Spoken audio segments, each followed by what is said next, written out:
বিজেপিতে পাল্টিবাজ চাই না পোস্টারকে ঘিরে চাঞ্চল্য ব্যারাকপুরে।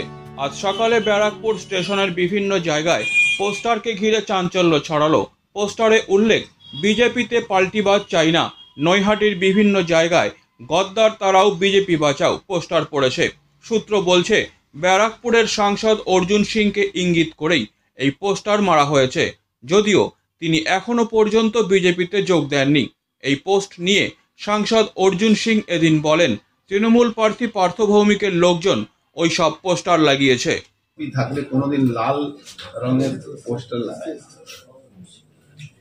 বিজেপি পোস্টার আমি জানি তো, লাল রঙের কোনো পোস্টার লাগাবে না। দুদিন আগে ব্যায়াম দিচ্ছিল নাকি পাল্টি পায়। বলছি যে এটা কি কোনো ডাইভার্ট, ভোটারদের কোনো ডাইভার্টের কোনো ডাইভার্ট হবে না। ওকে সবাই চিনে, ওকে প্রত্যেকটা কর্মী চিনে, মানুষ চিনে না, কর্মীরা চিনে। মুখ্যমন্ত্রী তড়িঘড়ি উত্তরবঙ্গ সফর সেরে কলকাতায় আসছেন। অভিষেকের সম্পত্তি সিজ হয়েছে কিছুটা, 12 কোটি টাকা। আমি ব্যাপারে খবর আমার কাছে নেই, খবর পেলে না। Disclaimer. This channel may not promote any violent, harmful or legal activities. All content provided by this channel is meant for an educational purpose only.